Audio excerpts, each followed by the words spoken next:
Hello and welcome to the Great Game Debate podcast, where friends come together to talk about video games and our lives. I'll be your host as always, Katie Berthe Lane, and joining me is the godfather of the debate himself, Jonah Gomez. How you doing, buddy? Looking quite angelic with that sunbeam coming through the window behind you there. Thank you. You're such a sweetheart. Oh my God, I appreciate it. I'm doing great, man. As you can see, it's nice and sunny outside out here in Washington, and yeah, we've got a very exciting show. I'm ready to go. All right, awesome. Joining us as well is Wes Bates, our man in the closet. How's the weather in the closet today, Wes? It is hot in this closet right now. I'm not going to lie. Insulation. Yeah, but that's not going to stop me from dropping some even hotter useless video game trivia. Oh, snap. Today's theme for useless video game trivia is, you got Star Fox in my Zelda.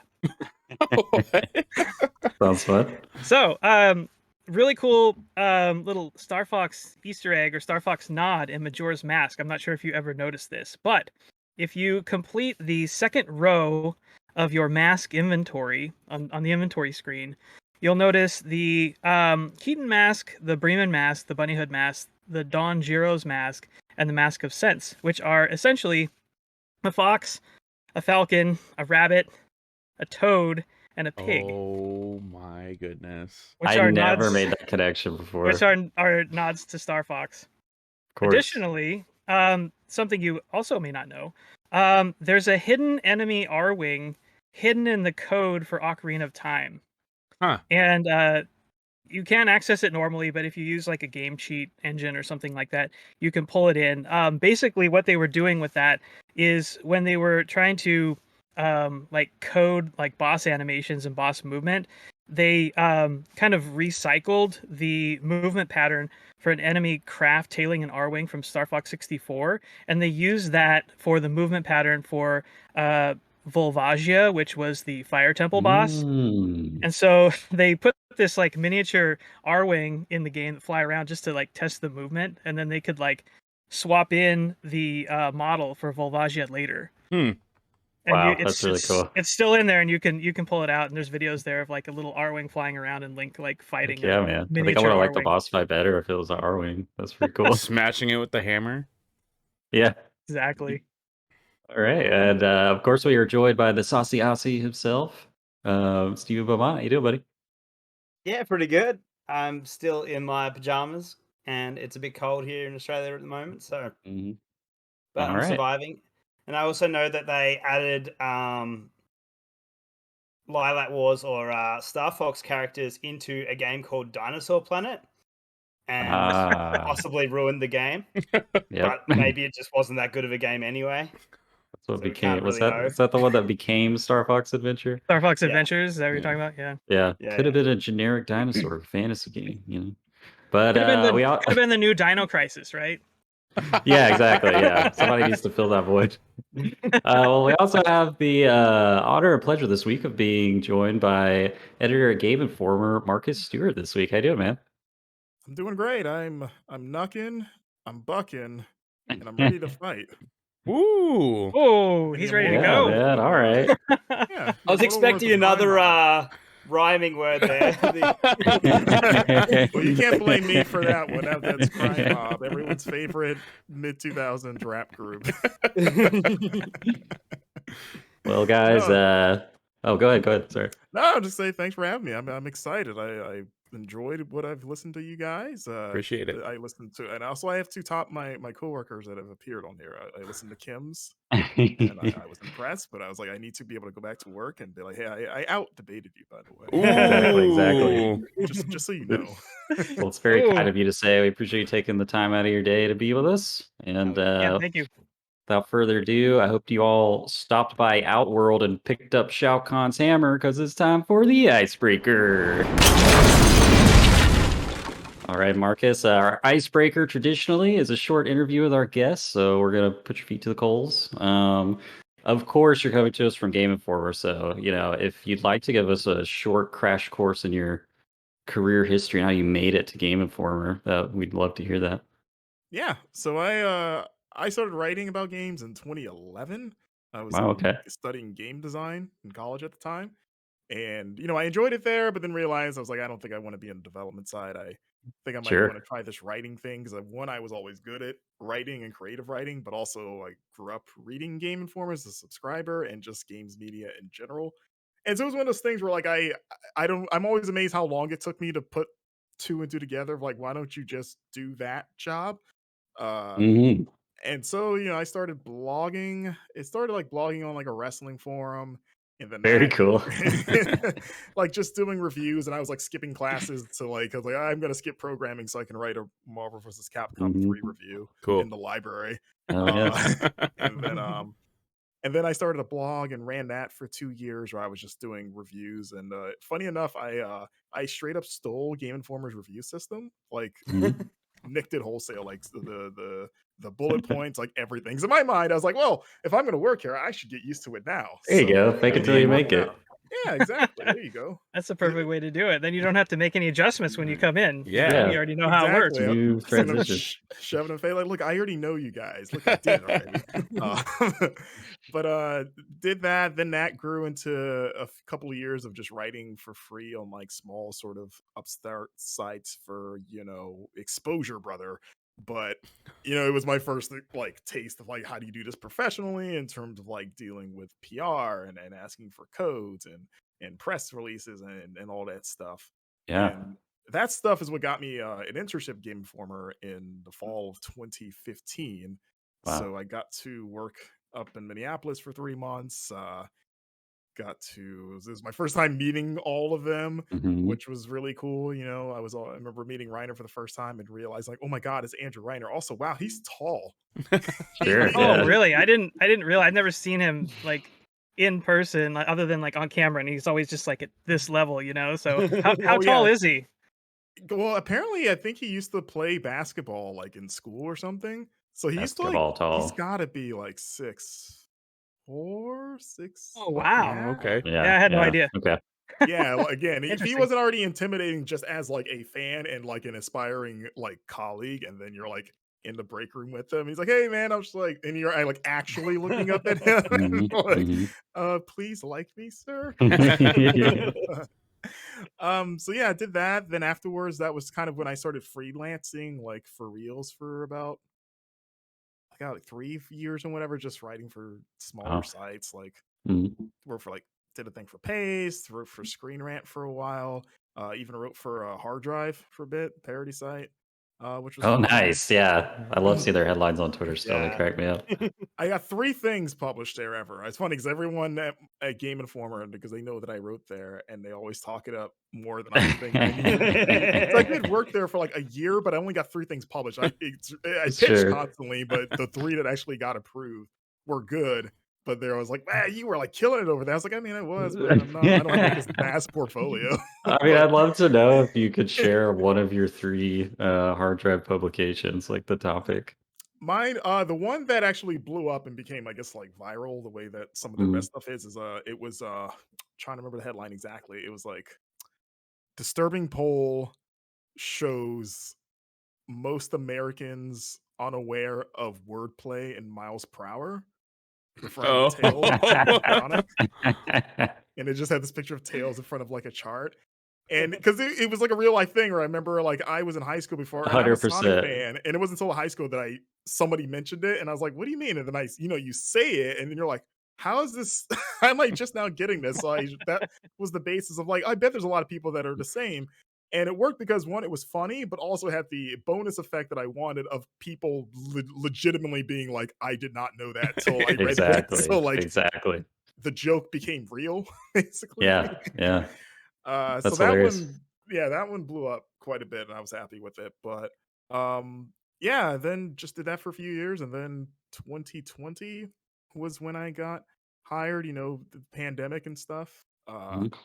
Because I kept up with the GI staff, like I was going to E3 every year at that point, so I would go make a point to go see them. Almost ruined my chance, I feel like, because my very first E3, and I'm gonna throw Ben Hansen under the bus here. Please do. I blame him for this because I love Ben. I've always had a cool relationship with him, and my first E3 I ran into him, and we hug, we reunite. This is only a few months after my internship too. And he's like, "Hey man, you should go see everybody else. They're right over there around the corner, like the Concourse Hall." If you guys have you been to E3, guys? Unfortunately, no. Okay.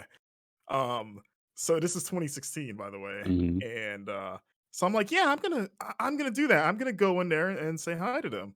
And I in my mind, I envision it as like I'm gonna go in, it's gonna be super cool. They're gonna immediately remember me, like, oh, that's the cool intern guy, and I'm gonna be like throwing like high fives, like, hey, what's up, guys? Yeah. Kyle, what you right about Zelda? What's going on?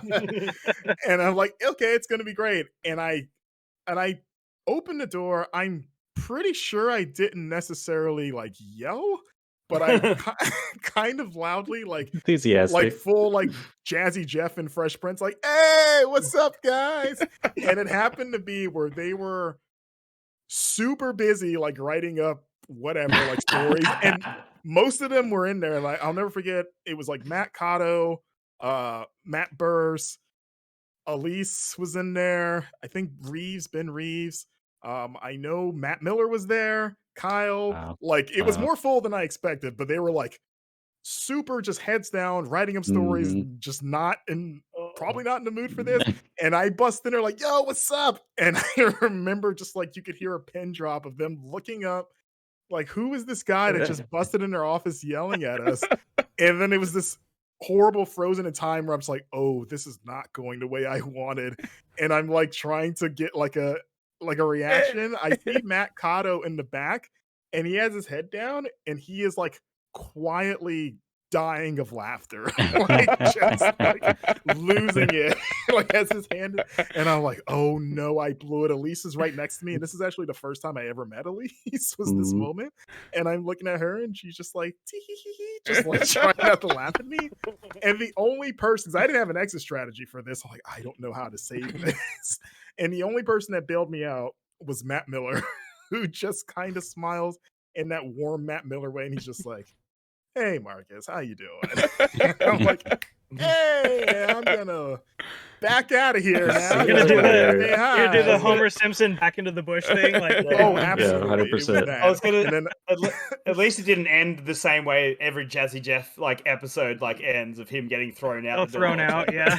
yeah, if I had stayed like it's funny, it probably only lasted like 30 seconds, but in my mind it was like an hour of just like awkward silence, like no one is amused that I am here saying hi, it seems. So That's I'm glad fantastic story. But yeah, God, it feels like I've almost been there. It'll be 2 years this October. Nice. Time Crazy. flies. Awesome. But yeah, it's been great. It's been a dream come true. There's still some days where I'm like, man, I actually work here now after all this time of like chasing this and then whatever, and people that you admire. Because I was like an original Replay fan. Like I watched Replay from when it started to now. So being able to be like, oh, now I'm the Replay guy somehow. This is weird, but cool. Huh. So I have a question about the grind, actually, like and being a freelancer, like just can you give us some sort of idea about like how many pitches and temp scripts that you put in to get to where you are? Because like I think that's one thing that a lot of people don't probably know a lot about, is like how much like work you put in. Yeah. Like And I'm gonna to get there. Oh, absolutely. And I'm going to preface this by saying that I was not like a prolific freelancer or anything. I wasn't one of those names that you see all over the place. I never got any of my stuff thrown up on like IGN or GameSpot. I got close a few times. Like I definitely tried, but it just never worked out. But yeah, it's a lot of trying to stay on top of things and trying to come up with ideas and writing down possible pitch ideas anytime you're playing a game or whatever. And that's always in the back of your mind when you're playing a game, right? Because especially if you're a freelancer, that is your income, right? That is what you're playing. Like this could decide whether or not I eat next month or if I can pay rent. I had a full a job too. Like it wasn't my main thing, and I don't recommend anyone do freelancing full time unless you are super established where everybody Yeah. knows you, right? Um, but it can be. It was always a grind. It was always like mentally taxing. Sometimes there are certainly times where I just took breaks from it because I've either felt fried, like I don't have any, or like I think I don't have any good ideas, right? And it's Sure. always, and I hate pitching, honestly. Hmm. As a guy that went from, when you're blogging and doing stuff on your own, I'm so used to just being able to do it and not have to explain to someone why this is a good idea. Yeah. It's like, no, I Sure. know it's good. I'm just gonna make it. Mhm. And now I have to sell you any idea of why this should be made. And I definitely like had friends and like did like writing workshops to get better at pitching. So like I got there and I have gotten stuff published and whatever, but it was always just like a very nerve-wracking thing, especially when you send something, you don't hear anything back. Like that's always the worst. It's like I'd rather be told no than not hear anything. 'Cause at least you're like, I don't need to keep waiting for this. But half the time, you would just go to the ether, and that allows my imagination to run wild. Of like, For is it sure. so bad that they can't? They're not even gonna say no. They're Right. just like, I we're not. This isn't even worth responding to. They're like sharing it in the office. Like, look at what this guy said. I think What, Wes what can a understand that a little bit, trying to get like some people on the show. Yeah, Oh, sure. I've definitely had a lot of times where I've reached out to people and it's just like crickets. Nobody ever like comes back. And it's like, "Oh, okay, sorry." I've gotten that with video gameography at Game Informer, like having to reach out for guests there. Like, it's a part of the job, and it's one of the reasons why I like being on that show because it kind of forces you to flex that muscle of like I'm Yeah. gonna cold call people basically on a weekly basis. Like, hey, you don't Mhm. know me, but you want to come on my show? It's Yeah. pretty cool. I And gotta Right. at give least Wes all the props for doing that because I don't think I could. 100%. Yeah. Yeah. yeah.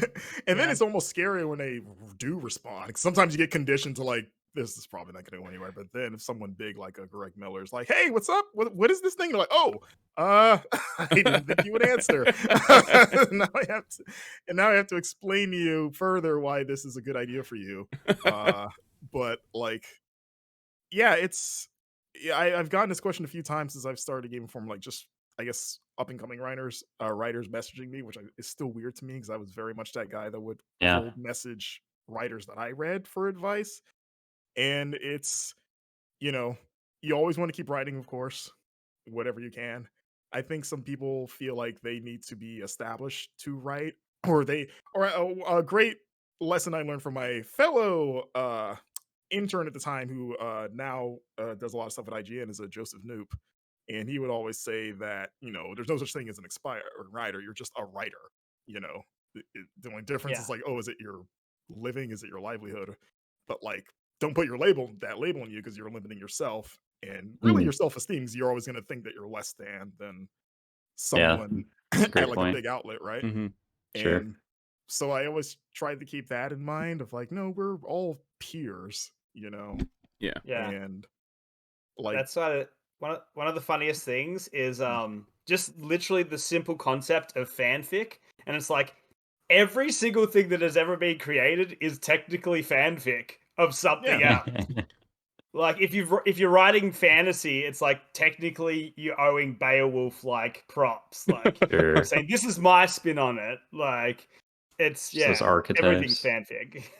yeah, exactly. It's like, if I've seen some great writing that like didn't blow up or didn't get picked up, or I know to this day awesome writers that are still freelancing that I know want to get full-time jobs. And there's always the part of me that, because this is like I never try to take for granted how lucky I am to be in this spot, and a lot of it is luck, right? And sometimes it's about who you know as much Mhm. as what you know, as the old Sure. saying goes. Like I said, like I was always working, but I always kept in contact with folks at Game Informer so they wouldn't forget who I was. Because literally Mhm. before Reiner even put up that they were hiring, I hit him up because I had heard through the grapevine that it was happening. So I reached out to him personally to confirm so that I could be Right. ready with my resume on day one. And he was very kind enough to be like, yeah, I will message you personally to let you know That's awesome. when I That's say it. that's So, dope. so I might have been honestly the first person to apply or Sure. even Yeah. mention it during that first hiring pool. There you Not a go. bad position to be in, though. No, not at Really. all. Yeah, like you said, it's a hustle. Like, keep always put yourself out there as challenging it can be. I'm introverted. Some people are always surprised by that, but I'm like naturally really shy, and I still even to this day get nervous hitting the publish button on like a feature. Mm. You're always like, oh, are people gonna like this? Is this actually terrible?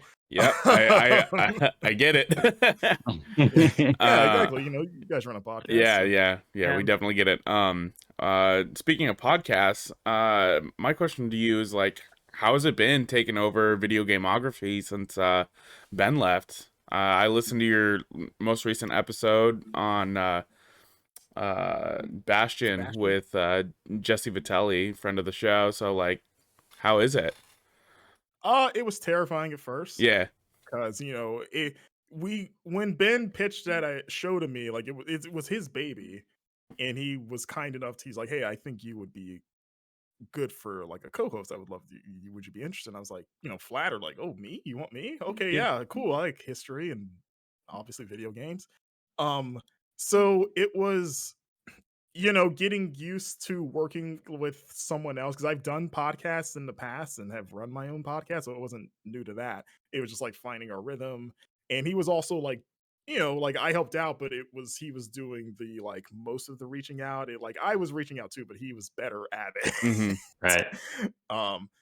And plus him leaving was kind of a surprise. Like it sort of came out of nowhere. And it was funny because at that point I was planning to take a vacation, because I was just like, I just don't take vacations. Just it was something I was trying to work on. It's like, I'm feeling a little tired, burned out. I should take a week off. And then the week I decided, that was when he told me. So I was like, well, I'm gonna have to put that off for a few weeks, because I don't want to have to think about something like, how do I transition this while I'm supposed to be relaxing? So like, let me get that figured out, and then I'll go here. But it's been trying to tell myself not to feel like confined to what we did before. I want to put my own stamp on it. But it's like, I don't want to reinvent the wheel either, because I know there's a lot of people that like it as it is. So it's more like subtle changes of like maybe tonally, or how much of a deep dive do we want it to be? Do we want it to be more conversational? I asked John Carson, who's my co-host now, to be honest. I was like, he'd be perfect, because one, he's done a similar show in the past, but also him and I get along really well. Yeah. Really good chemistry. So, and that's what I want. Is like, let's just have it more conversational and not get too hung up on whether or not it's like we have to hit every fact about this game. Like, we're not doing a min-max deepest dive or anything like that. We're just having a conversational talk about the making of this game and the story. And we'll throw in some fun facts in there anyway, but we're never going to hit everything, so why try to? And yeah, exactly.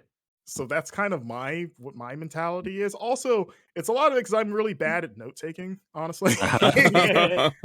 I've always been bad at note taking growing up. I was the kid that didn't study but still got A's and B's, and would drive my friends crazy, because it's like, listen, like, I just need to hear it and I'll retain it. I don't need to write down a gazillion notes, because then it gives me anxiety, because then I'm just gonna rewrite the textbooks. I think that's what you're supposed to do, right? Instead of just little bullet points.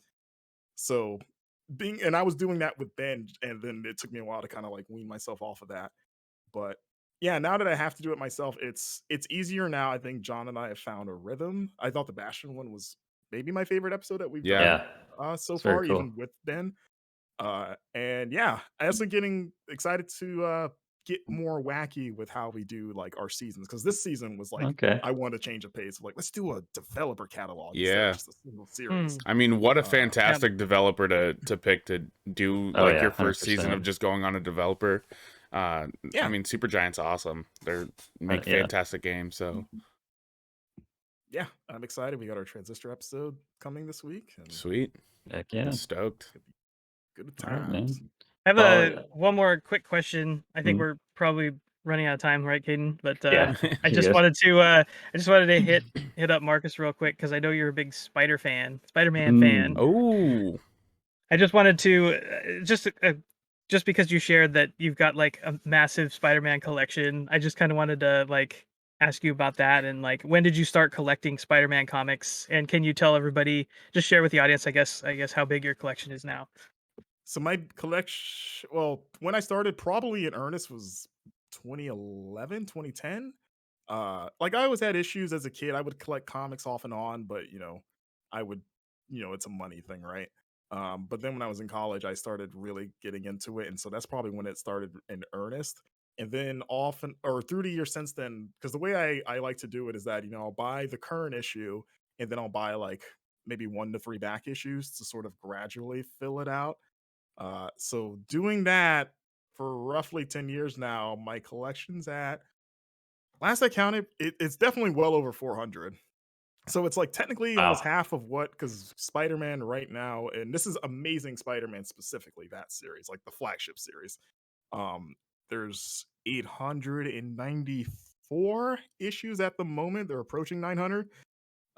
So I'm like almost at the halfway Yeah, point. very sizable. So did you go through like a lot of the slot stuff, and what's your like favorite like arcs? Who? I would say the recent run that Spencer just wrapped up, or not just, I guess, a few months ago, like the stuff with like the Kindred storyline, if you guys are reading right now, but I thought that was Sounds really cool. It does sound cool.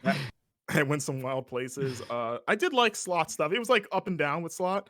Yeah, But I very, think very, very much so. Yeah. I think when he hit though, that he hit pretty hard.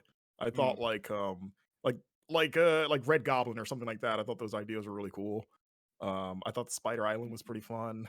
And he was on it for a while. I think he's the longest single Yeah. like main writer of the series history, right? Oh, okay. And in terms of like individual issues, like the oldest one I have, and probably the most valuable and the most I've ever paid for a comic, is that I have ASM number 5. Wow. Which Wow. is if you look it up, it's Doctor Doom fighting Spider-Man. And Very that's cool. Doctor Doom's first appearance outside of a Fantastic Four comic. Like it's his first time Very cool. battling That's another pretty cool. hero that is not the FF. Yeah, And historical.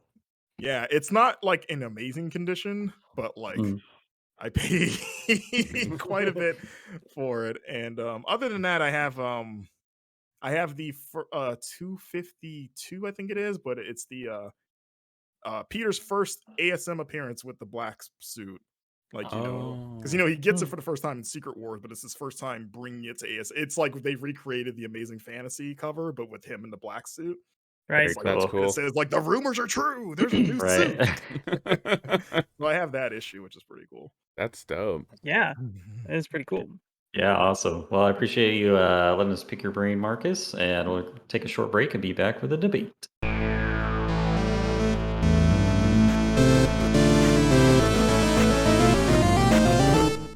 All right, welcome back, everyone. It's time for the debate. I do want to apologize. I do record on my end, and you might hear achievement sounds throughout this episode. My daughter is in a different room playing Slime Rancher, and she's just an achievement fiend. But the show will continue as always, and we got a doozy of a debate. We've got a Mortal Kombat Fatalities debate with Marcus Stewart versus our in-house Wes Bates. They're each bringing 3 different fatalities to go head-to-head against each other in this brutal debate. He's gonna be a killer. Ooh, a killer. A killer debate. Marcus, we have a 2-minute opening statement, a 2-minute rebuttal, and a 2-minute closing thoughts. I finally did that correct. I listen back every week, and I want to bash my head in because I always mess it up.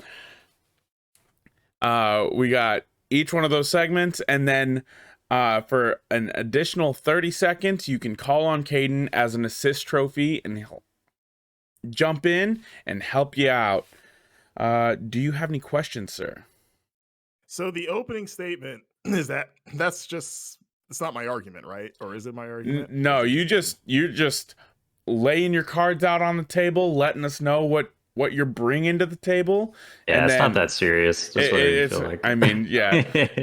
the rebuttals when you really bring the heat. Gotcha. That's when you can rip me a new one. Yeah. I'm expecting it too. So Yeah, we're pulling spines. my out head's of the gonna body. come right off. 9 rib cages are gonna come out. All right, Marcus, Exactly. would you like to start or close out the debate today? I didn't know I get a choice. You do. You know what? I'm gonna close. I Okay. want to hear what Strategic. Wes has to say. All right. Calculated. Wes, your opening statement. Are you ready, sir? I am not going to be any more ready than I am right now. So All right. let's do this. 3, 2, 1, debate. Okay, so we are bringing 3 fatalities today. The first that I'm going to bring to the table is Reptiles Acid Bath Fatality. Reptile, as you know, is a kind of like a lizard man. He's actually from a race called the Zaterans, I think. This fatality is from Mortal Kombat 9, I believe. And what I like about it basically is Reptile. He's got like acid moves, and then his like classic fatality is he like shoots out like a long reptilian tongue and like rips the head off of his opponent and eats it. This kind of combines the acid move with the tongue head removal. He spits a pool of acid at the character's feet. Their bodies melt like the witch from the Wizard of Oz. I'm melting, and then he like, eats their head, and then all that's left is like their hand sticking out of the acid, almost in like the Terminator 2 like thumbs up thing, except they're not giving a thumbs up. It's just the arm in the acid. So anyway, I thought that was pretty cool, and I like that it combined the classic with the with something a little bit new. The second is from character Ermax from Mortal Kombat 10. His is called Pest Control. This one I thought was just really unique and funny. He has the ability to basically shrink his opponent.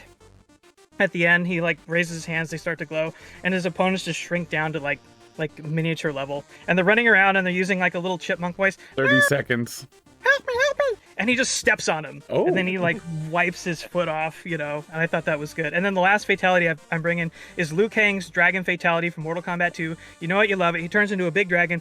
He eats half, like the top half of their torso, and he turns back and bows. And it's just classic, and it's amazing and awesome and super iconic for the series. Very nice. You leaving it there? Start. Yep. Awesome. 5 seconds on the table. Marcus, how are you feeling after Wes's 3 fatality choices? Wes brought some good fatalities. I also want to point out that in true fighting game fashion, I did the thing of letting my opponent pick, and then I just go pick the counter character. Oh! I was like, oh, he's going with Sub-Zero, huh? Well, I guess I know who to pick. All right. But yeah, I thought they had some good points here, and as much as I love these characters and the fatalities, I've got some counterpoints, we'll say. Okay. Well, let's get your opening statement. We've got 2 minutes on the clock. Are you ready, sir? I am raring to go. 3, 2, 1, debate. So my first fatality comes from Cabal, who is a MK3 alumni, masked character, and he has a very famous fatality, and one of my favorites is when he takes his mask off and he uses his horribly disfigured face to scream at his opponent and scare them so badly that their soul exits their body and runs away. Oh. This fatality is special to me because, one, it is legit terrifying. It scared the crap out of me as a kid, and I think that's part of what makes it a good fatality, right? If it legit is disturbing, there's a moment where he looks at the player first in sort of a cool fourth wall breaking way before he turns to his opponent.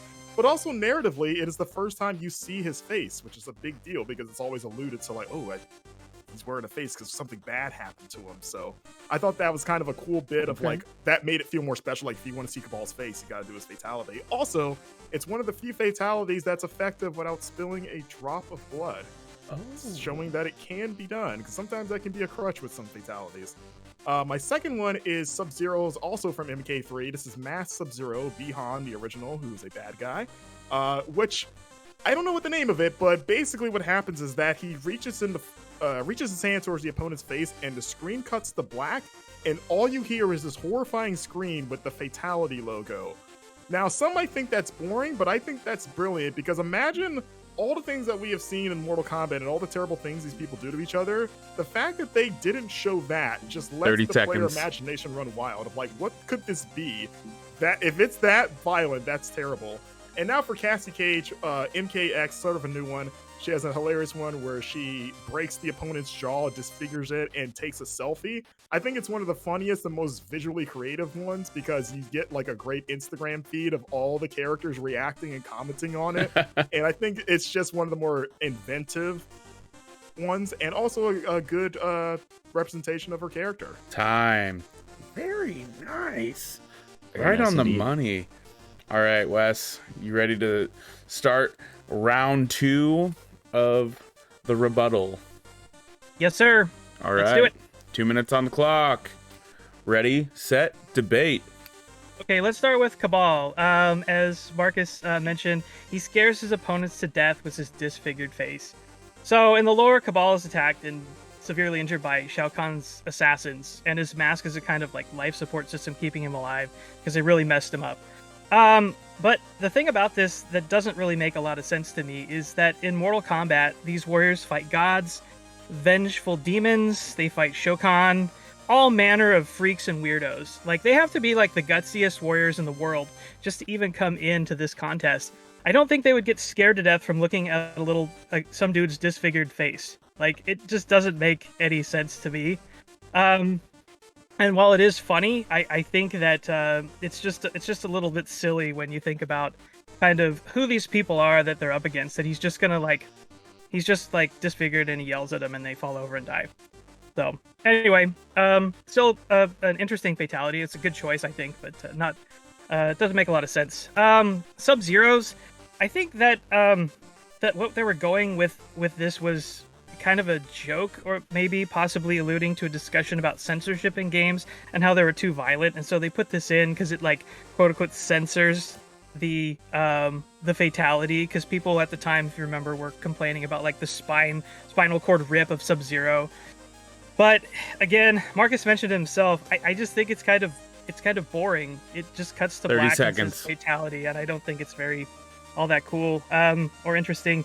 Cassie Cage's, I will say that it is a very interesting fatality, but it is just kind of silly. I think I prefer her other fatality more, her bubblehead fatality, where she shoots the guy in the head, takes her chewing gum out, sticks it over the hole, and the blood coming out like makes a bubble which pops, and then the characters fall over.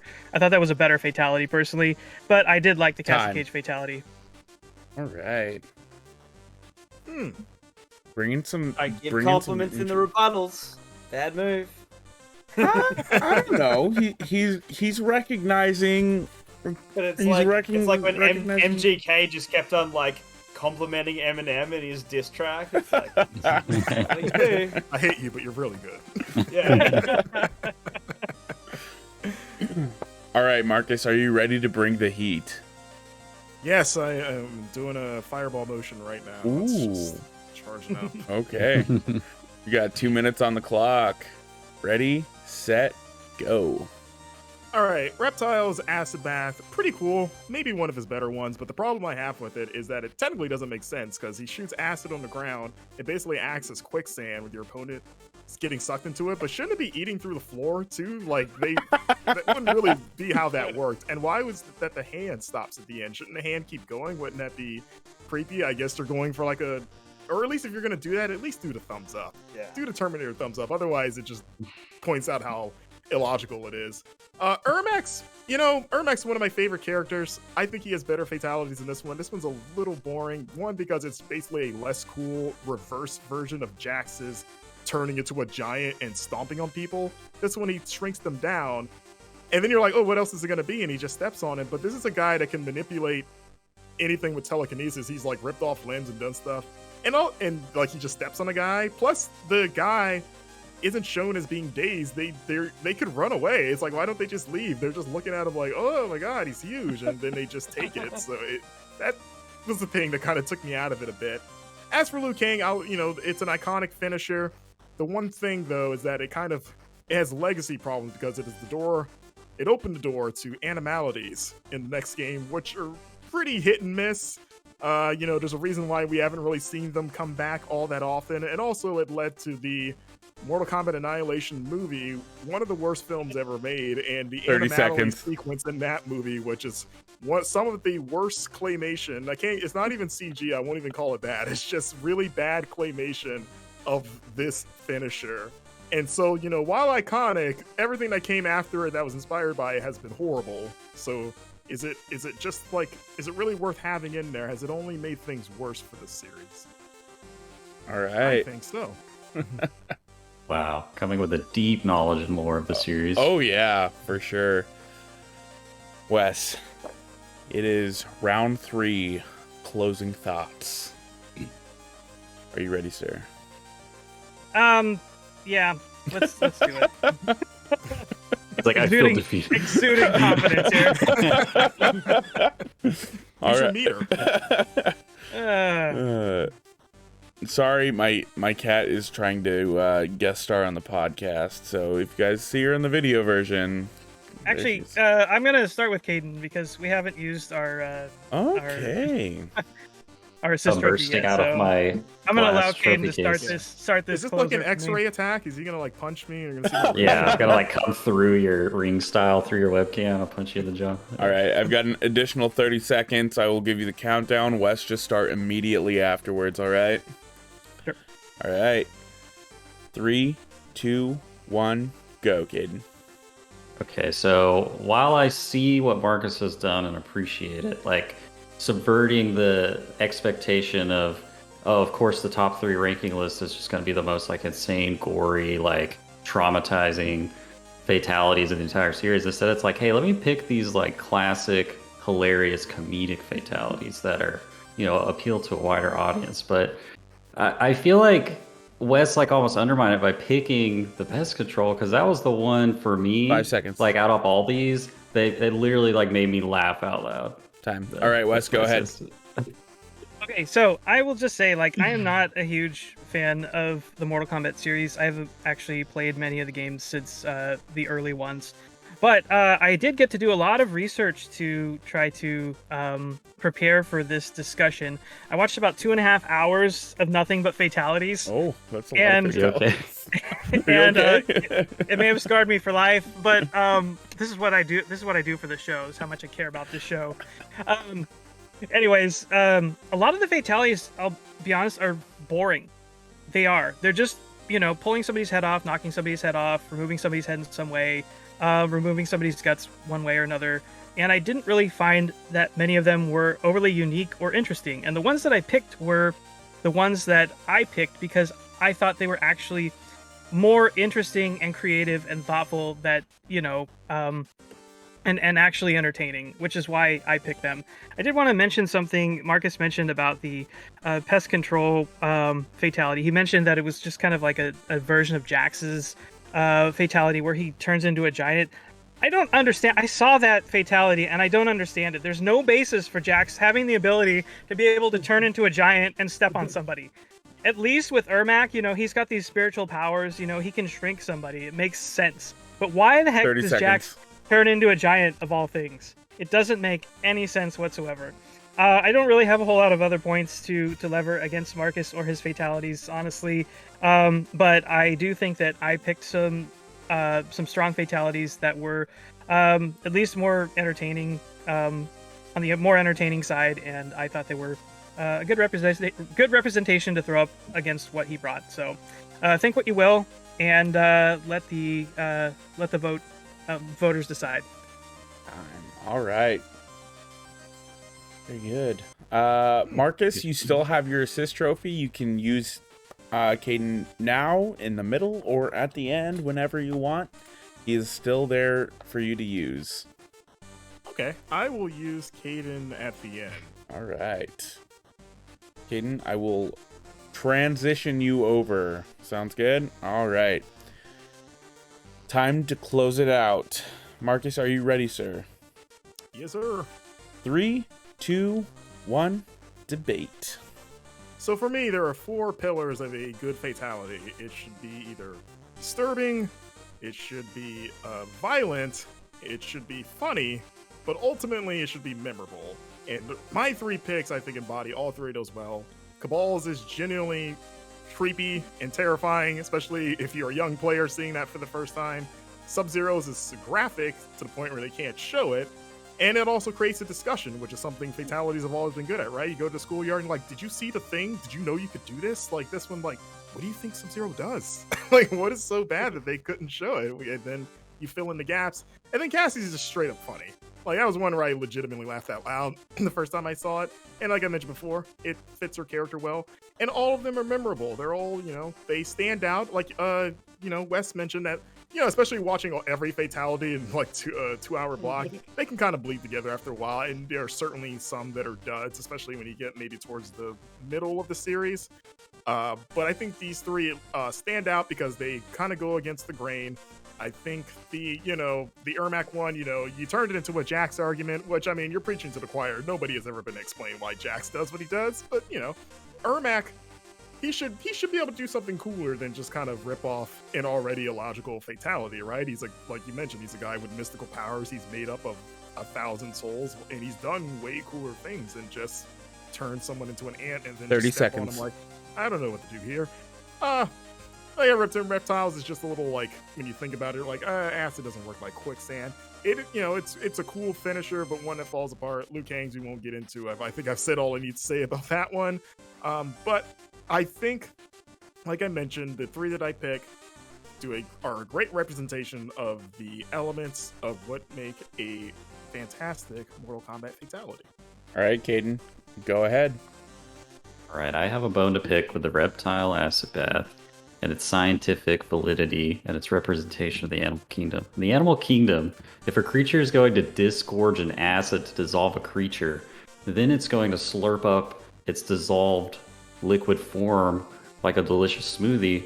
And while that pool of acid is slowly dissolving the character, there's just this delicious blood soup all around, ready for Reptile to slurp up. He just crunches the head off before it's even dissolved. It doesn't make any sense. It doesn't make any sense. Delicious smoothie, is that what you said? Yeah, delicious blood smoothie. I don't know. Oh boy, man, I feel like I'm melting right now. All right, Steven, you've been quiet this entire debate, which I understand is very difficult for you. Let's get your thoughts on this debate. All right, so first of all, I just want to get my gripes out of the way. No Kung Lao Buzzsaw, which is probably my favorite, like from the 3D era. Like it's one that just holds up. It's a classic. Oh, the one where he drags him through. They did it in the movie. Yeah. Obviously, no shout out to the pit. The pit uppercut is like definitely one of my favorite. The pit was my alternate pick. I was like, should I go dragon or pit? Dragon or pit? I I didn't almost think picked about the stage pit. fatalities. I almost picked that. For the pit. And obviously you went very along the rules, and no one chose a friendship, but or a brutality, but like the MK3 brutality from Sub-Zero is hilarious because it just beats people into a pile of bones, and like they've got like 15 femurs somehow. It's just a bunch of femurs on the ground. But yeah, no. But the biggest things from me to take away were, I came in here after watching them all being like, okay, Wes has the stronger set. Because I didn't get the Fade to Black, but when Marcus explained it to me, and I was like, yeah. Well, obviously there is a limitation to the systems at the time, and having that idea that like we've already seen all this other weird, disgusting stuff. What could it be? And just hearing the sound effects, because like I love oh my god, I'm gonna get the wording wrong, but like the start of a film when you just have the score and it's fully black. I love that stuff. So I think that is really cool and effective. So I came around on that one. The Cabal one is awesome. Obviously, we've got Terminator versus Predator in this debate. We've got the acid bath, and I do love the acid bath. But yeah, the fact that there's no thumbs up, like, that's a deal breaker for me. And yeah, that obviously when Cabal opens up and screams, and just the hilarity of the spirit running away is just that's just so top tier. And obviously, yeah, the Instagram reel was the biggest thing to bring up, because that is genuinely funny. The Instagram reel and seeing people's like comments on it. So that's what tips it over the edge for me. Obviously, I just find it weird that there's just this leg rigor mortis when the dragon like bites the top of the opponent, and the legs just stand there. So yeah, that's pretty trash tier. That's not a classic for me. The pit's the classic. Yeah.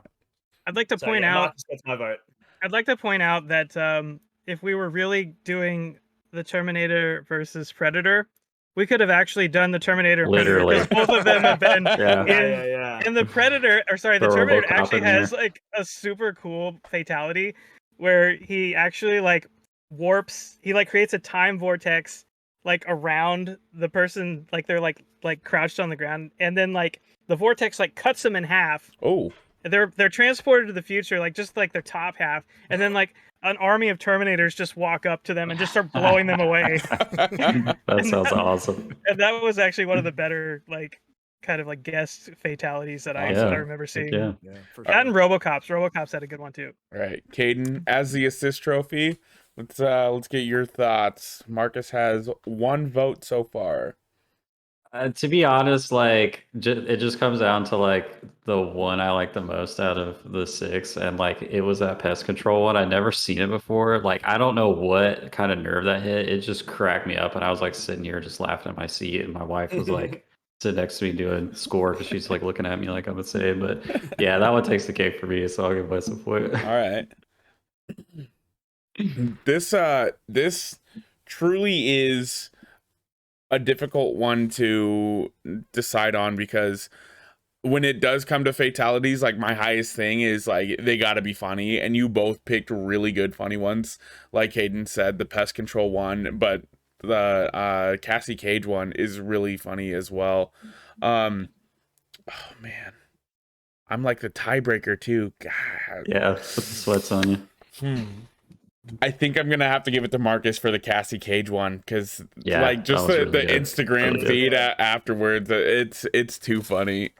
It Current, does it's feel like, topical, it's relevant. Yeah. seeing as you're saying she has the gum in the other fatality, it does feel like she should be like blowing bubblegum in the selfie though. It's like that'd be I good. do not. She doesn't have much emotion on her face. Like it's not. She's not like doing an uwu face or anything. So like that's probably the only dip in that. And I do like the foot wipe in the Ermac one. Like that's the only thing that's good about it. I don't really like the shrinking and the stomping, but when he does the foot wipe, it's like, oh yeah, that's pretty funny. That's good. You know, a fun thing about the Cassie one is that there's a lot of really fun Easter eggs because the feed changes. Oh really? Yeah, it's never the same thing. So it kind of gives Oh, you wow. incentive to keep doing the fatality because you'll see different comments. And some of the names that'll pop out, it's not just the other fighters, but there'll be like some developers and Yeah, so Very Boone in cool. there, yeah. Very Dan cool. Borden is in there, who was the toasty guy. Yeah. The whole comment. I like Goro's comment. It just says Goro. Yeah. I was like, I didn't know Goro was a Pokemon. That's pretty cool. The fatality has layers for sure. It's good stuff. All right, before we move on, let's go over the results of our last debate. We had the Star Cup mashup with Steven versus Haley. Steven representing Mario Kart 64, Haley with Mario Kart 8 Deluxe. And the winner by 4 points was Haley. It was 7-3. Sorry, Steven. Landslide. Little bit of a landslide. Sorry, bud.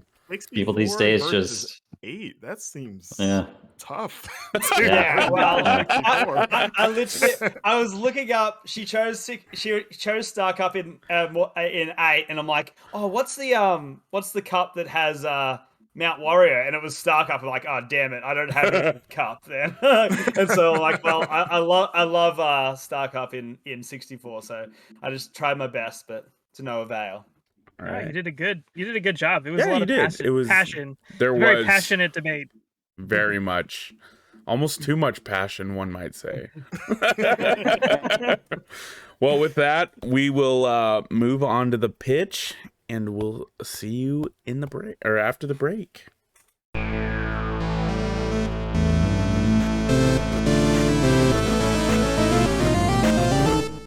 All right, we are back with the pitch, the segment wherein a handful of our panelists will have 2 minutes to do an elevator pitch style pitch of a game they've been playing to try to convince the rest of the panelists to buy the game. So going up first this week is Jonah, coming up to the pitcher's mound. I'm going to count you down of 2 minutes to pitch. 3, 2, 1, go. All right. So, I know how some of you guys feel about first-person shooters, but I got a new one. You guys like survival horror games? Because I know some of you guys do. Yeah. I got a co-op survival game for you guys called Generation Zero. And the best way to describe this game is it's kind of like... what is that game? Oh my god, I'm forgetting the game. DayZ. It's like DayZ, but instead of zombies, it's robots. And the nice thing is you don't have to worry about, at least where how far I'm in, I haven't had to worry about any PvP aspects. It's all PvE, and some of the robot designs are super cool. You've got like your basic dog robot with like machine guns that run around and shoot you with machine guns. I found ones with shotguns. And then they've got bipedal robots, but they're like big Metal Gear like robots. And dude, the first time I fought one of those, it freaked me out. Like, nice enough, it wasn't like, oh my god, I'm gonna die. Like, I was able to handle it pretty okay. But you see this thing and it runs at you, and then it kind of takes a couple steps back, and then it'll strafe around you really fast. It freaked me out. Something that big shouldn't be that fast. Crazy stuff. It's takes place in the 80s. You're like a young adult teenager. You get back from a trip, and the whole like a whole island in Sweden or something has been taken over by these robots. Cool. So one thing, first up, you brought up DayZ as a comparison. Does this have base building? Because like that's like one of the biggest things I like enjoy about like these styles of games. So I've gotten a bunch of base building materials, and I've gone to like safe houses and stuff, but I haven't. I probably just need to like go in and check it out more. I've mostly just been doing exploration stuff. There is base building and like crafting in this game. I just haven't delved into it too much, but yeah, you can do some base building. And is there a pack limit? Because you're saying that you're collecting all this stuff, but there you can become over encumbered, but it's not like Fallout over encumbered where like you can only jump like 2 inches and you're running really slow. All it does is it gets rid of your sprint, but your base movement is pretty fast. So I mean, that's all it affects. And if you don't have a base, where are you storing the stuff? It's got like a it's got like the Resident Evil 2 like storage container at all the safe houses that you find, and you put in the storage container, and then you can access it from every storehouse or safe house that you're at. So it's pretty nice with that. You just, I mean, you had me when you said Metal Gears, but like, give me a little bit more like I know information about like what are these giant mechs do? Are they shooting like missiles at you? They got rail guns, Gatling guns. What's going on here? So lasers. How sexually charged is it? Is what Caden's saying. Exactly. I mean, it had like this thruster thing on it, but I wasn't sure. Hydraulic piston. Yeah. So there was one, and it was kind of like a boss level, like metal. We'll just call that one the Metal Gear, a boss level Metal Gear. And I'm like, okay, I'm just gonna cheese this guy. I got my assault rifle. I'm hiding out in this house. They can't break through the walls, but they can kind of shoot through the walls. So I'm hiding, and I'm just like shooting at it, and then this thing, I see it go, I see it like drop some stuff on the ground. They start glowing red. And then I see all these little like robots, and they're like face huggers. They'll like jump at you too. And what is this game? Dude, it's freaky. They freaked me out the first time because you'll go into like these bunkers, and they're kind of like the dungeons as you go through these bunkers, and it's like pitch black, and you just see like a red glow, and then you see like the icon that it notices you, and then you just have like this red robot light flying at your face. Anyway, back to the big Metal Gear. It dropped those, and they started scurrying towards me. I made sure all the doors were closed. And then after he had done that, I hear him launch like a canister, and I was like, what is he doing? And then all this poison gas just started exploding around the house. Crap, and I'm like, oh god, I gotta get to it. Like, I had to run to the other side of the room because like I was gonna die of poison gas. So that sounds intense.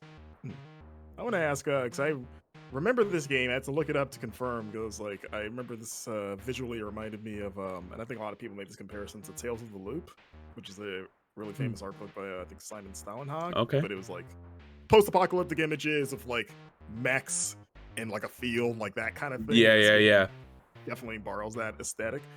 That said, like it seems like the lore and just the premise is cool. How's the actual narrative? Has that been interesting? So you basically, where I'm at in the game is you're trying to find these group of survivors, like basically any survivors. There's military comms when you're going through these bunkers and stuff. You find military comms and you're like, okay, there are people still alive. So they said they're going to be at this point, and you just keep following like these different paths. There's like a group of survivors like that go like bounce from farm to farm, and you're trying to follow them as well. You're just trying to find some survivors. The narrative hasn't opened up too much past that yet, but I mean, the gameplay really pulls it in. It's got really good tight shooting. I know like some of these games, it's just like, okay, I've got machine gun A and shotgun B, and it's just boom, boom, boom. It feels pretty bland, but I mean, it's got some realistic feeling like recoil in some of the guns, and when you nail a headshot with a hunting rifle or blow up a canister on the back of one of the dog robots, it feels really good. Are there any more like interesting like sci-fi weapons that you can pick up, or are they all like basic artillery, like automated rifles and shotguns and that kind of thing? I'm probably put maybe 10 hours into this game. So there definitely could be like some crazy sci-fi robo weapons that I could pick up later on. But as of right now, it's just like a basic assault rifle, a really baller like World War II SMG that I've picked up, and it just shreds the robots. And there's like different pistols and shotguns that you can find, and they go off of like a rarity system, kind of like Fortnite would with their guns. So they got like the gray, green, blue, purple, so on and so forth, and it's just like the quality of the gun. So like a basic one is all like rusted, and it looks like someone left it in a field for like 2 years, and then you get the green one, and it looks like it's been used, but it's been pretty well maintained. And blue ones just, they look like factory issue, like you just got it out of the box. So one more quick question, sorry. So you mentioned this is a co-op first-person shooter. So in our last episode, you brought Tiny Tina's Wonderland, also a co-op first-person shooter. Wow, why should I play? Think about that. why should I play Generation Zero over Tiny Tina? Thank you for asking that question, Wes, because this game is on a magical service that Xbox provides called Game Pass, and incredible value.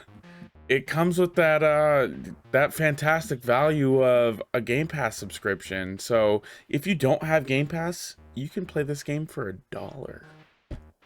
Hashtag ad, hashtag pay me. You know where to find us, Phil. So when did this game come out? I think it came out in like 2018 or 2019. Whoa. So it's 2019. Okay. Yeah. Just went right under my radar. Yeah. Cool. Well, I know my decision. Like, I'm in on this. This sounds cool. Like, It's really fighting cool. mechs in the post-apocalypse, first person. Yeah, Sick. dude, come play Let's with go. the Game Pass. Sal and Hunter, and Yeah. What do you think, Wes? Jonah tempted me last week with Tiny Tina, and I think I'm still more interested in that game than I would be for this game, even though it's fair. on Game Pass. And so I think that I would probably prefer that over this if I was going to choose one. It sounds interesting. You know, if you guys are playing one night, maybe I'll check it out and watch you play. Okay, But, cool. What do you think, Steven? Yeah, I'll definitely. We'll probably jump on Discord if you lads are playing. If the timelines line The built-in audience. The built-in audience.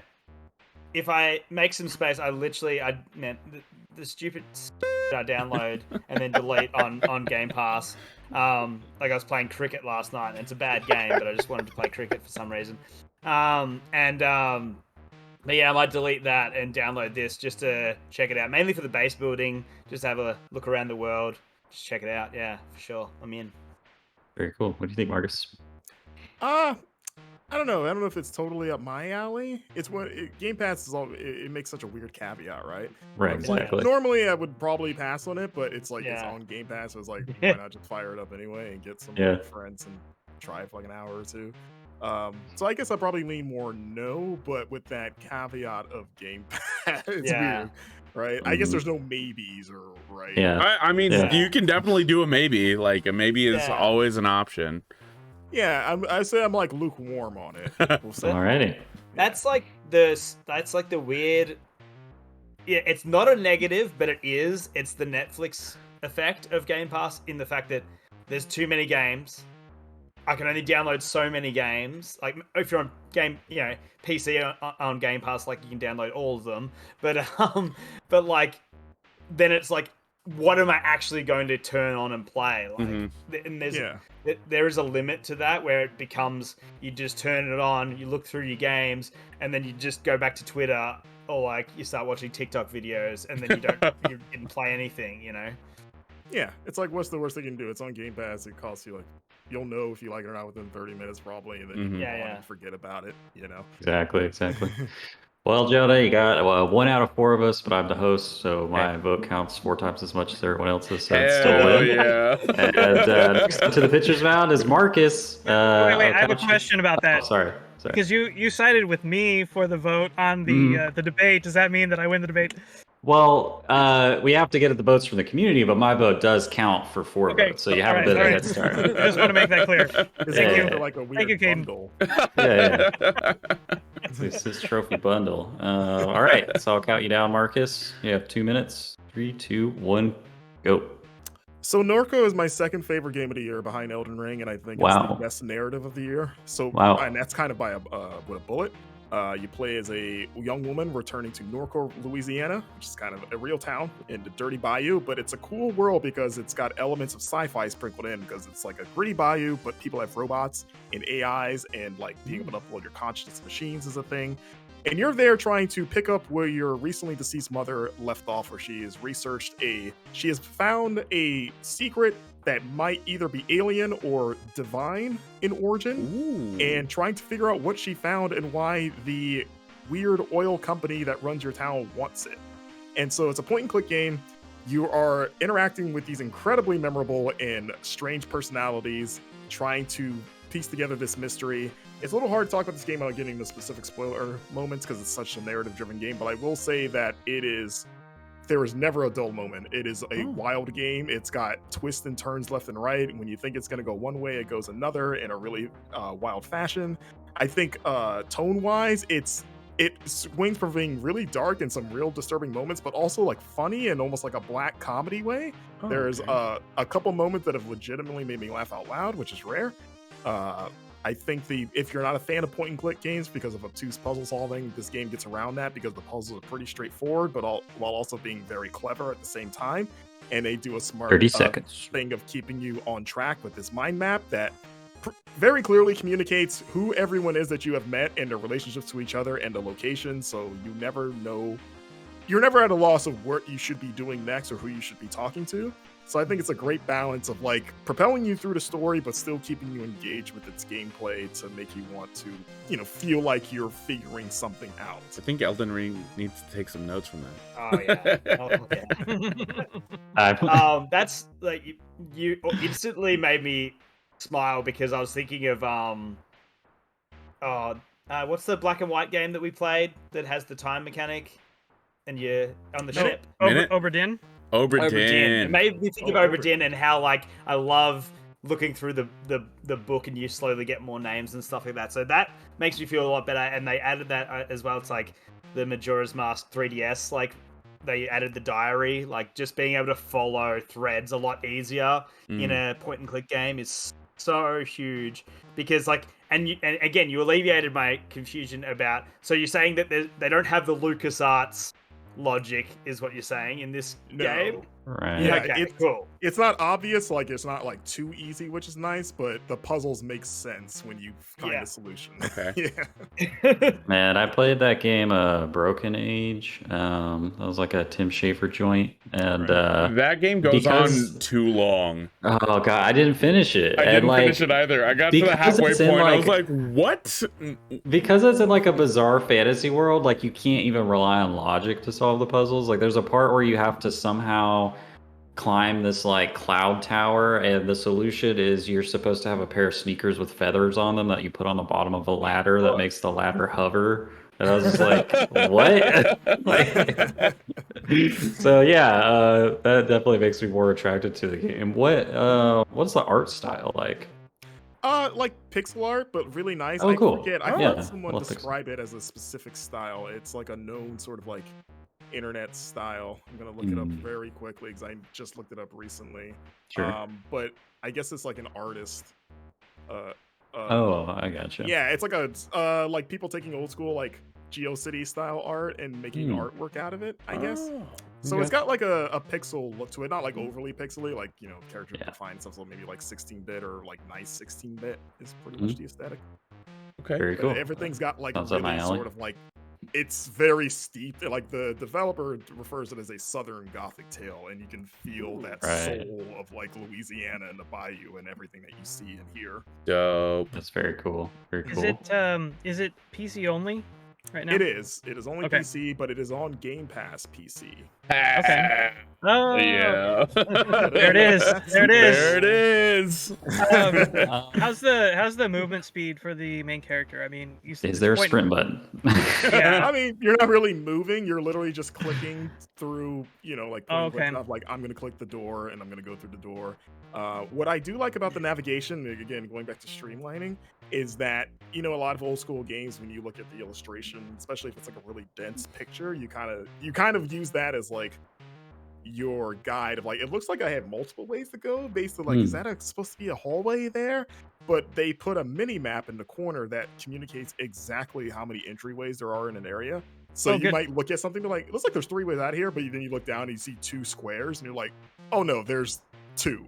And you can just click those to get to very cool. And they're labeled as like kitchen. You're like, okay, I'm just gonna click that. Cool. Is there any kind of iconography or anything that appears like over items that you can interact with?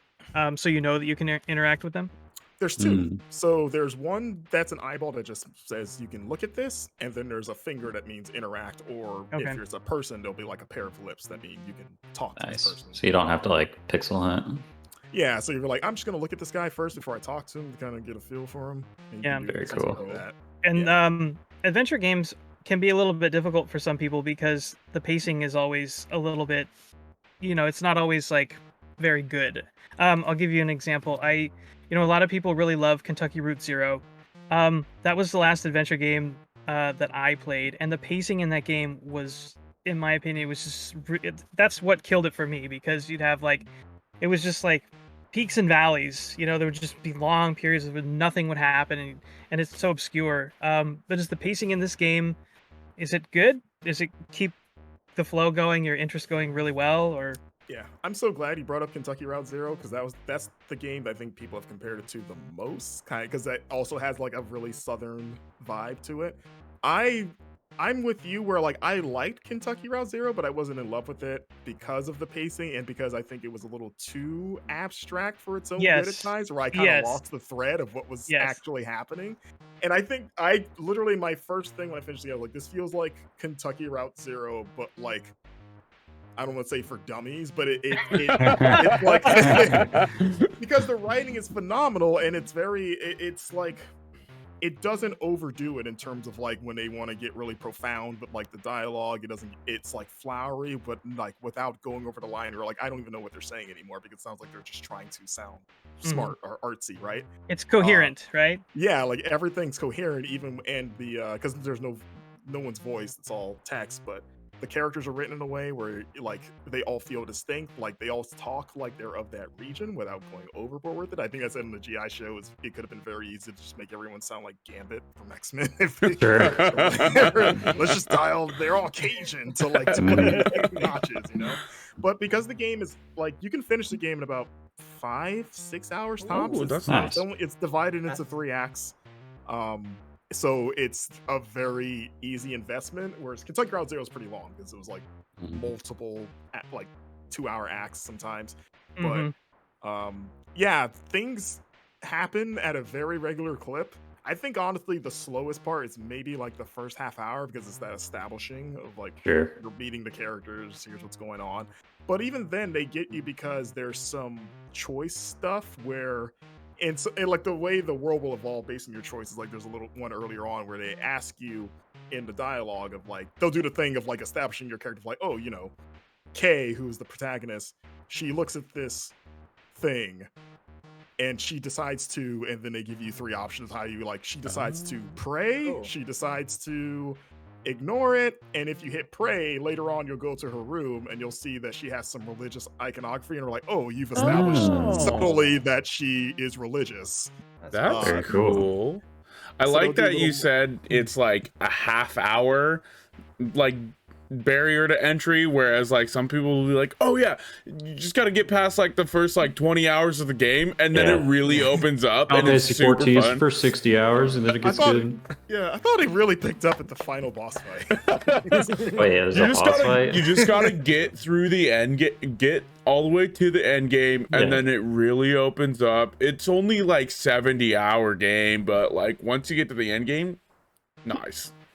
Yeah, and I will also add that I'm not the biggest point and click guy. I don't like dislike the genre, but I'm very selective and I gotta be in a mood for it. Like I have played Broken Age and some other stuff here and there, Kentucky Route Zero, of course.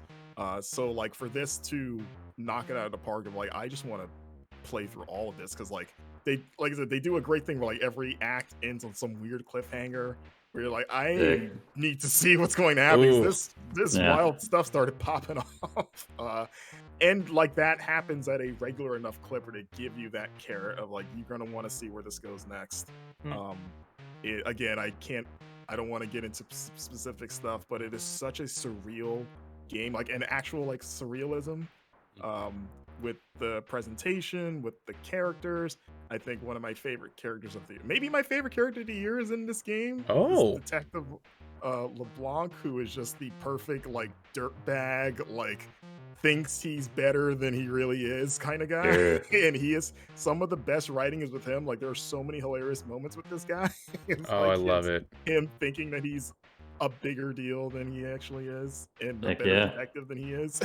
And then you know the end, which again we won't spoil, but like the twist or whatever you want to call it, it's something else. It's a fascinating game.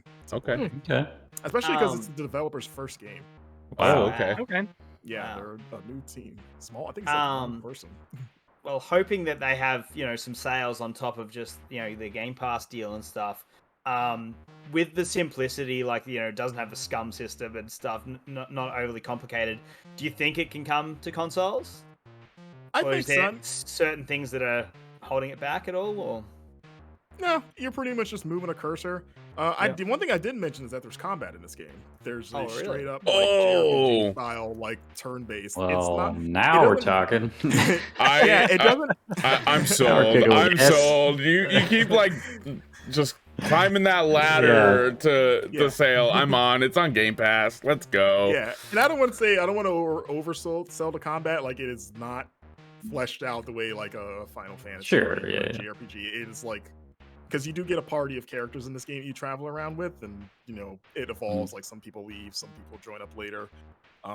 But every now and then, the combat isn't very often. It's like scripted moments. I think it happens just enough to where it doesn't feel like it's bogging down. It happens when you're like, oh, this is a nice break from puzzle solving and exploration. But you're just kind of what they do is they do the sort of active combat of something like maybe like a Mario and Luigi. Of like, you're not just selecting commands, you're doing little mini games to attack. Oh, I love that. That's my favorite.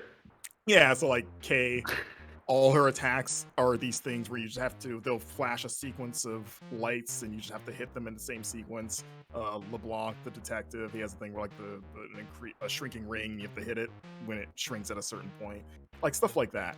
And again, you're just clicking, so like that was probably the only thing I would wonder if we work well on the controller, like, because I know it can feel slower to move a mouse cursor with an analog stick than just, you know, moving a mouse. So you're saying it's kind of like a rhythm game too? I guess I don't know if I'd say very rhythm, basic. but there is some pattern following and some timing based. Dude, like, I've heard about this game and I'm like, okay, point click adventure, whatever, but like, I'm telling you, man, you're really selling me on this game. It sounds cool. Is can be a stuffed monkey that is like your stuffed animal friend, and then you also got Moon Baboon too. Yeah. And again, it's not clear if the monkey's sentient or not. It's really odd, but like, it's like, I guess this is just part of the team, this monkey, and then also we have a robot. Down in the bayou with the monkeys and the robots. You got your pseudoscience, religious surrealism, JRPG rhythm combat. Like, ooh, boy.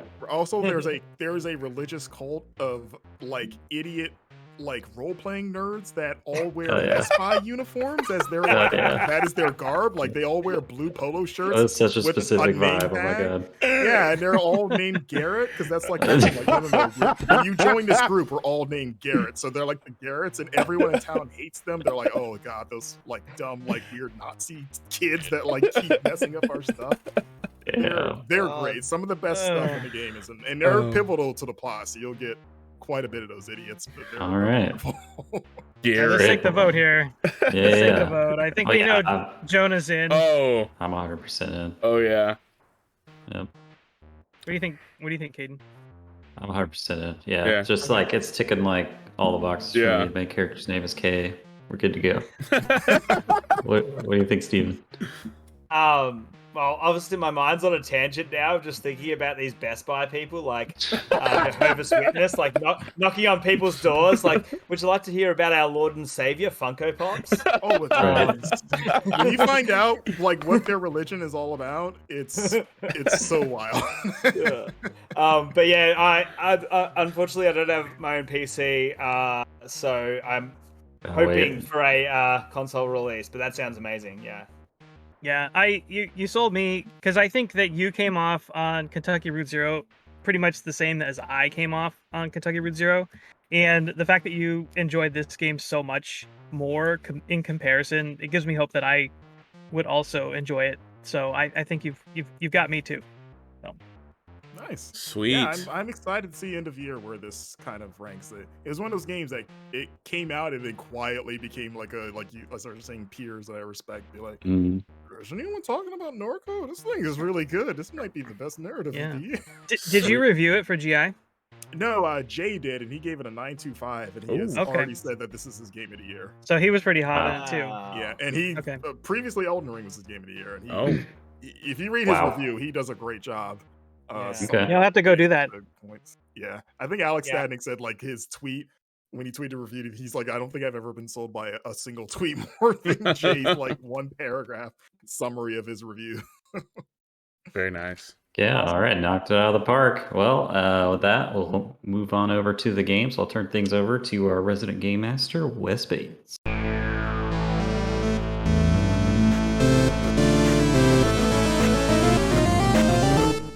Okay, well, we are bringing back a fan favorite. It's actually, I think, one of Jonah's favorites. Yes, Back of sir. the box trivia. Woo. So this is the game where I will read you a description from the back of the box. In this case, actually, there are no boxes because I got all of these descriptions off of online stores.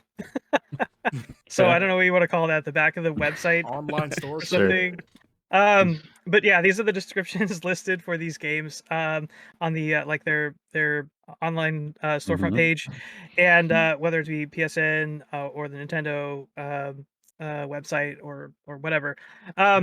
So I will omit specific words that will be dead giveaways for the game, and you have to try to figure out which game I am talking about based on the description. So, any questions before we get started?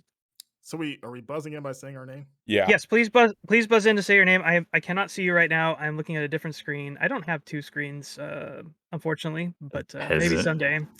So yeah, just call out your name if you think you know what it is. You got Peasant. one shot at it. So whoever gets it right first gets it. All All right. right, everybody ready? Yes, sir. I will try not to mess this up by accidentally reading something I shouldn't. All right, here we go. Number 1. Wear the mask. Reveal your truth. Prepare for an all-new blank experience. Jonah. Oh, damn. Dishonored 2? Oh, No. That's what I was going to go. Oh. It's not. Oh, Good it's one. interesting. Good you didn't. An all-new blank experience in blank, based in the universe of the award-winning series Blank. Don the mask of blank and join the blanks. Break free from the chains of modern society and stage grand heists to infiltrate Hate the it. minds. Yes, Persona 5 Royal. that's it.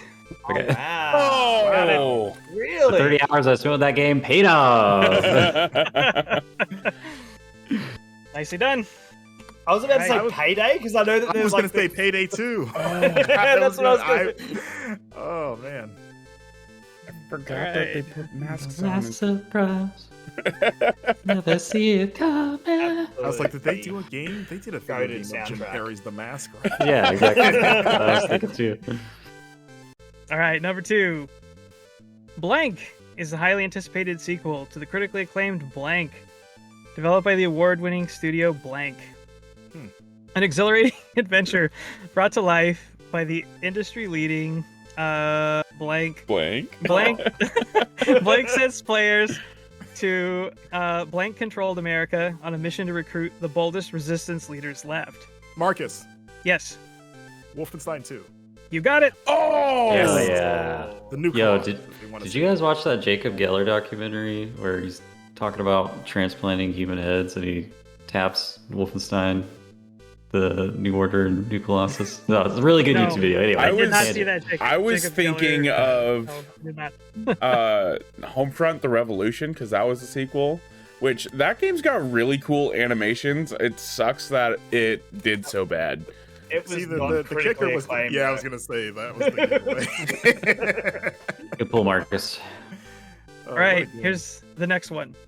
Become the blank. Experience the ultimate power fantasy as an apex predator Oh. of blank. Blank is a single-player Jonah? open-world action art. Yes, Is this Prototype?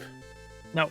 That'd been sick. So- Cool, dude. Single-player open-world action RPG where you are the blank. Starting as a small blank, you are tasked with surviving the harsh world while eating your way up the ecosystem. Oh. To do this, you will explore a large and varied open world encountering diverse enemies, both human and wildlife. Find the right resources and you can grow and evolve far beyond what nature intended, allowing the player to tailor the blank to their playstyle. This is fortunate because to get revenge on the What is cruel... that game? Marcus, Yes. Oh no. Biomutant? No, not Biomutant. Oh. I think I know what it is. I just can't remember the name of it. Sounds like Spore, except you're saying become the- the something. Like, To get revenge on the cruel blank that dismembered you will take evolving into a massive blank, an apex predator of legends. Eat, explore, evolve. Kated. Yes, Maneater. it's Maneater. Yeah. Yes. Oh. I just couldn't remember what the Play that freaking game, game was right. called. Become the shark. That game sounded so cool until I realized it was Maneater. Like I was like, I want to play this game. It is such a fun bad game, though. Yeah. It is such a bad Sit game. down but it's for a such day, good get drunk. time. Yeah, I've meant to play. I know Reiner loves that game. But Yeah, when you said become, I was like, oh, the Batman. Like, I thought The Batman.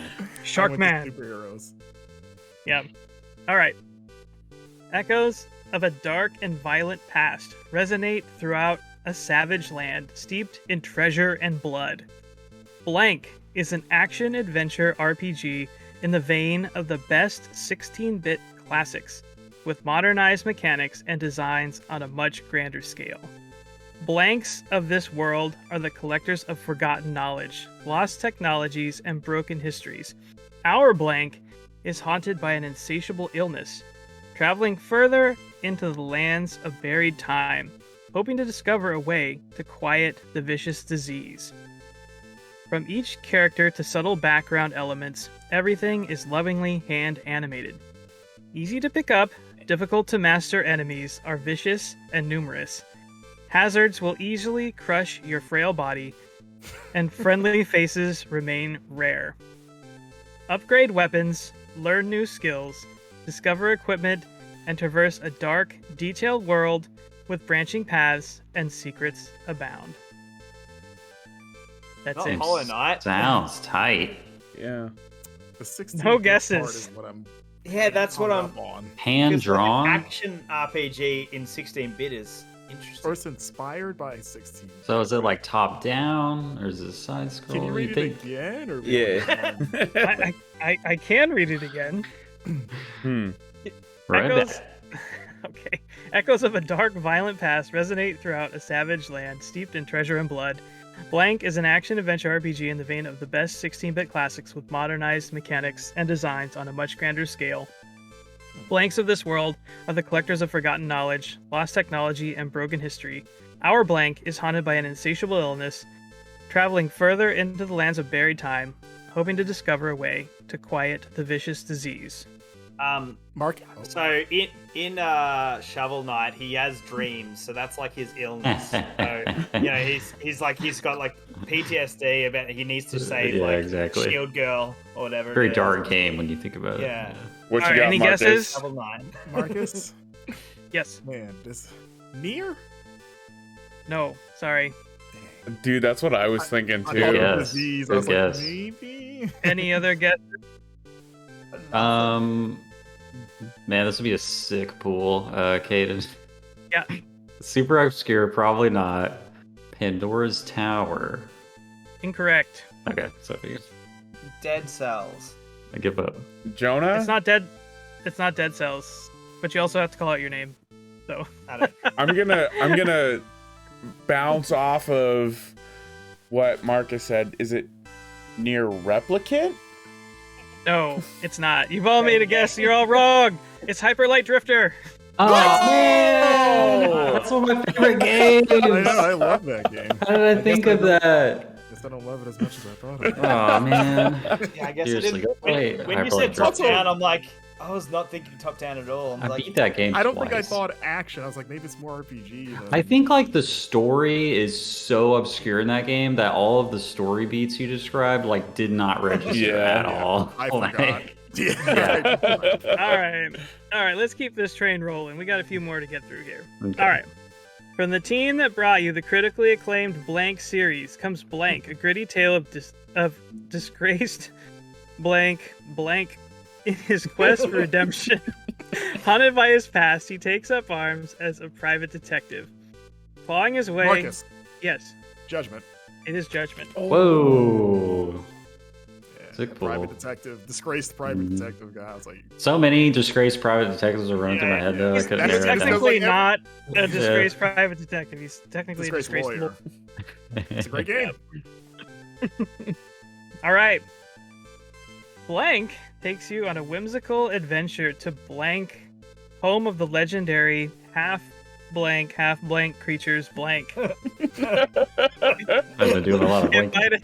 invited by intrepid explorer Blank. Steven? Yeah.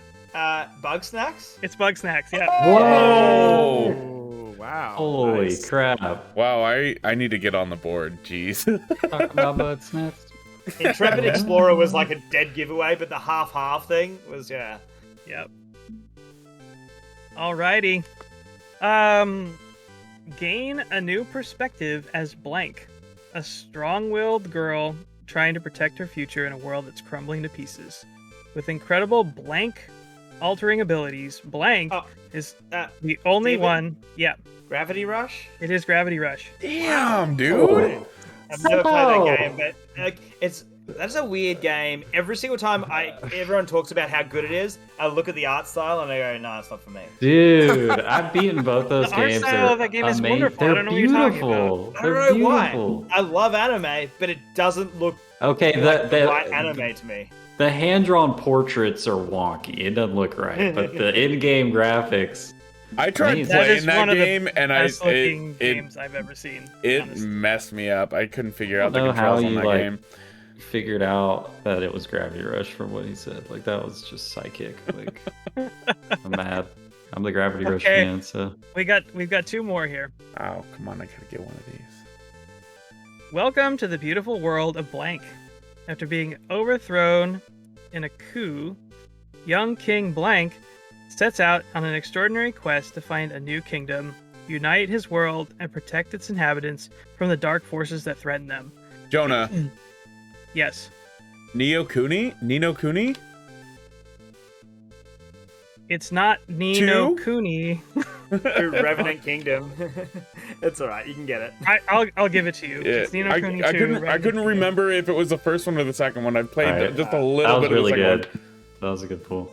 Everyone forgets that you could play as the president of the United States who almost died in a terrorist attack at the beginning of that game. Yeah, it's like, what? The first half hour of that game is hilarious because he's in his fantasy world and he pulls out his like 9 like every 3 seconds. You're like, whoa. I'm 2.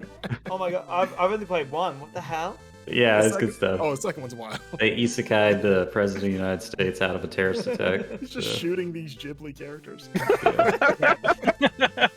Check it out, Steven. President's got his gat. Here's the last one. Blank is back. The newest entry in this iconic series blends classic, challenging 2D platforming action with a fresh look. The stunning new visual style refreshes the series' iconic colorfulness, combining hand-drawn environments with detailed... Yes. Rayman Origins? No, sorry. Jonah. Rayman Legends? No. Damn it. With detailed 3D character models. No! To save the day, Blank must battle Blank to take their powerful weapons for himself, which now changes the hero's appearance with new levels of detail. Oh, Mega Man. Steven? I don't remember name. Sorry, can you remind me? Mega Man 11. It is Mega Man 11. Oh! That one has 3D graphics? I was going to say Mighty Number 9. So. Oh, see, I was thinking Kirby in the Forgotten Land, because you said 3D graphics, and I was like, No, but the backgrounds are hand drawn or whatever in Mega Man 11, and then the foreground is gross. Like, wow. Okay. Well, so that brings us to the end of the game. Steven is the winner with 3. Marcus and Caden tied with 2. Jonah on the board with 1. Made it, guys! Barely. I think that's 1 with an asterisk. On the board. I think that's the first trivia I've ever won. Like, yeah. Pretty incredible pulls there. The Psychic Gravity Rush one still got me. All right. Well, Wes, thanks again for taking the time to craft the game for us. We always appreciate it. It's my favorite part of the show. And with that, we've made it to the end of the podcast, guys. Congratulations. Pat yourself on the back. We'll just go around real quick for our final thoughts. I'll toss it over to Jonah to go first if you have any Discord housekeeping or anything like that to get out of the way. And your final thoughts. Yeah, I mean, I'll continue to do it because our friend Jay Hunter Pearson works so hard on our logo. But if you'd like to get some stickers or a dope shirt, we now have hats. We have a merch store at redbubble.com, and you can just type in The Great Game Debate and check it out. Get a hoodie, a t-shirt, a hat, some stickers, a water bottle, whatever you want. It's on there, and it's dope. When are we getting the miniature Jonah figurine? Like, I want a Jonah amiibo that I can put on my desk. I don't know do how I feel the- about that. I do your Ermac fatality. I weirdly have a bobblehead figure of myself. What the hell? My brother and sister-in-law got it for me for my birthday Wow. one year because I had this green suit and we were at this like pimps and hoes party, and so like I had this pimp cane and this green suit and this like trilby on and stuff, and they literally took photos of it and sent it to a 3D modeler and made a bobblehead figure. You've got to send us a picture of this. Yeah, I need that picture. That is- And for Sell replicas of that on the store. for the Yeah. right price, you can have a pimp statue of Steven. Yeah, that's a pretty cursed object right there. All right. Final thoughts, though, Jonah? Personal thoughts? What do you think? Marcus, thank you so much for being on the show. It's been a pleasure, and you are as cool as always, man. Thank you. This was a lot of fun. I appreciate the invite. You know, this is an awesome podcast, and you know, keep on trucking, keep reaching. I think that's my supposed catchphrase. Status says, Reaching. I like and it. it's, yeah, keep on reaching. Well, since you're going there, Marcus, you can give us your final thoughts. Any social media you'd like to give out, or anything you want to plug, any projects or videos, and just whatever else comes to mind. Yeah, you can find me on Twitter at Marcus Stewart 7, which is the number 7. You know, as I mentioned, I'm on GameInformer.com, which if you want to read, yes, a news story or some dumb feature that I wrote or whatever, I'm there. We also stream replay every Friday, usually me and Reiner, and I guess a new third because we've lost the attack. So tune in Fridays at 2 p.m. Central on the Game Informer Twitch channel. We also stream Thursdays as well as Mondays sometimes. And also my podcast, Video Gameography, that I co-host with John Carson. It is a really fun video game history show where we go through the development history and story of a game series, game by game. We're changing it up right now with season 5, where we are tackling, like you mentioned, Supergiant Games portfolio game by game. So our Bastion episode is already up. It's really fun, really funny. You know, you laugh and you learn, as I like to say on the show. So those come out every Saturday. And yeah, I think that's all the things that have my name on it. Heck yeah. All right, Steven, final thoughts? The only thing I would say is I've been reading the first book in the Stormlight Archives. It's the first book that I've read in like years because I've just been reading manga and comics. And one thing I'd like to say is it's not like riding a bike. So make sure you flex that muscle every now and again. Like read a novel like at least once a year just to keep, because like my imagination's starting to like come back. And it's like it must have been like just like completely blinking dissipated since reading comics because like I can visually see the things. But yeah, you've got to flex that muscle. Very nice. All right. Well, I've been your host, Kate Barrett Lane. You can find us. What about Wes, man? Dang it. There's too many people. Chopped liver. Snub, man. I was just going to go before Wes. I was saving Wes for last. Yeah, so my final thought was just that I've been watching so much reality TV with my wife and my brain's melting. It's Married at First Sight. And they got hit by the quarantine in this season, and none of the couples are staying together. It's super depressing. Oh, no. Wes, final thoughts as planned. Just on like one more random piece of trivia. The character Falco in Star Fox is actually not modeled after a falcon. It was originally modeled after a Japanese pheasant. Strangely enough. Okay. There you go. Something interesting you may not have known. Just doesn't quite have the same. No, it doesn't quite fit. Can't call him you Fezzo. Oh, I like that. I like it. I just wanted to plug the Let's Play series that I'm doing for Persona 5 Royal. Also, really quickly, if you guys want to watch us, myself and good friend Brad Russell, work through the entirety of Persona 5 Russell. Persona 5 Russell? What? I want to play that one. That's what we should have called the Let's Play series. Persona 5 Russell. The catchphrase is Persona 5 Russell. I'm too old for this shit. If you want to see us play through Persona 5 Royal, you can go to our YouTube page and We have 13 episodes up. It's about 30 hours worth of content so far. And we just finished the second palace, and we're working our way into the third story arc. So check it out. I think that's it. This podcast needs to end because my brain is clearly leaking out of my ears at this point. So Sure. Well, you can find us on YouTube. Our channel's Great Game Debate. On Twitter, we are at Great Game Debate, spelled DEB, the number 8. And the other place you should be able to find, or on any of our social media, links to our Discord, just for some wholesome pop culture and video game related conversation. And check out our game club. We do it a few times a year. I think our next game up is Chicory. And you might win a cool piece of chicory related merch if you show up to the game club. But yeah, we made it, guys. Congratulations. Bye. Bye. Bye.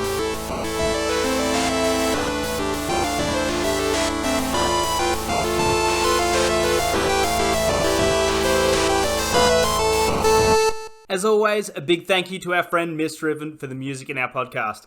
If you like what you hear and you want to check out more of what they have, you can pay them a visit on Twitter at MIST_RIVEN 719 or on Bandcamp at Misdriven. Thanks again for tuning in. Till next time. Help me!